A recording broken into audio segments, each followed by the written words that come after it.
मेरा प्रश्न यह है कि मेरे घर में सब लोग बोलते हैं कि पैर में काला धागा बांधना चाहिए। धागा बांधने से क्या अकाल मृत्यु नहीं होती है? यदि धागा बांधने से अकाल मृत्यु, देखो धागा, यही भारत में हम लोग सनातन संस्कृति पीछे क्यों हो गई? क्योंकि यहां ज्ञान कम अज्ञान ज्यादा, श्रद्धा कम अंधश्रद्धा ज्यादा, भक्ति कम अंधभक्ति ज्यादा। क्यों? अब जैसे पांव में काला धागा बांधना है, ऐसा आप लोग मानते हैं। काला धागा क्या, ईश्वर ने तो आपके सिर पे इतने सारे काले धागे बांध के भेजे हैं। बाल, लोग कहते हैं नजर नहीं लगेगी, काला धागा पहन लो। तो तुम क्या काला धागा पहनोगे? परमात्मा को पहले ही से पता था कि काला धागा होना चाहिए, तो इतने सारे काले धागे दे दिए। सिर्फ बाल काला है, कंट्रास्ट है पूरा है ना। तो अकाल मृत्यु, काले धागे से अकाल मृत्यु का कोई संबंध नहीं है। अकाल मृत्यु नहीं होती उसकी, सुनो, जो व्यक्ति नित्य शालिग्राम भगवान का, आप याद कर लेना ये चीज, जो व्यक्ति रोज लड्डू गोपाल जी का और शालिग्राम भगवान जी के स्नान कराने के बाद जो जल बचता है ना, उसे चरणामृत कहते हैं। आकाल मृत्यु हरणम सर्वव्याधि विनाशिनम विष्णुम पादोदकम पीत्वा पुनर्जन्म न विद्यते। जो भगवान श्री कृष्ण के चरणामृत, शालिग्राम भगवान के या ठाकुर जी लड्डू गोपाल जी के चरणों का चरणोदक जो पीकर घर से निकलता है, उसकी कभी अकाल मृत्यु नहीं होती। शास्त्र प्रमाण है इस बात का। इसलिए काला धागा नहीं, चरणामृत। केवट ने भगवान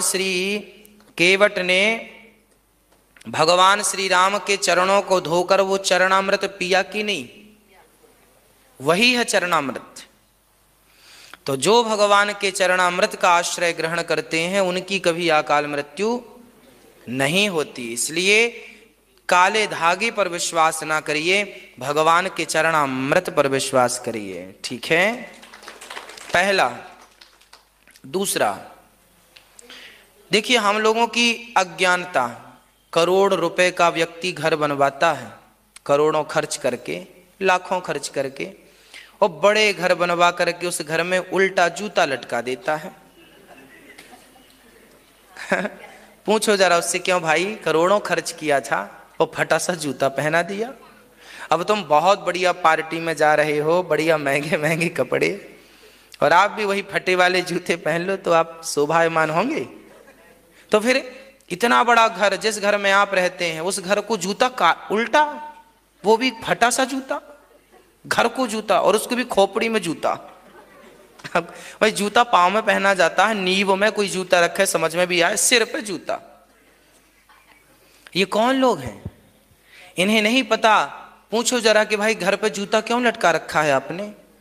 बोलेंगे नजर नहीं लगेगी। आजकल नजरोटा के लिए, अरे भाई घर पे नजर तो जूता नजर से बचाता है भाई। सही मान्यताएं पकड़िए, जूता नहीं, घर के ऊपर ध्वज होना चाहिए। ध्वज मीन्स झंडा, है ना। हाथ वज्र और ध्वजा विराजे, है ना। तो ध्वजा जिसकी लहरा रही है जिसके घर में, उसी की ध्वजा सदा लहराएगी। इसलिए अपने घर में भगवान को अर्पण करके ध्वजा लगानी चाहिए। और पुरानी हो जाए, जर्जर हो जाए, बदल के फिर नई ध्वजा। जैसे राम नवमी आवे, है ना, नवरात्रि आवे, ऐसे पावन त्योहारों में ध्वजा का पूजन होता है हमारे यहाँ। ध्वजा का पूजन कीजिए। नवरात्रि आई तो माता जी के चरणों में अर्पण कीजिए ध्वजा को। और भगवती और भगवान नारायण से प्रार्थना, हे प्रभु, ये ध्वजा आपका, ध्वजा भगवान का प्रतीक होती है। हमारे सनातन धर्म के मंदिरों में, मंदिर के ऊपर ध्वजा लहराई जाती है ना, तो आपके घर पर भी ध्वजा होनी चाहिए, ना कि जूता। जूता नहीं, क्या ध्वजा होनी चाहिए।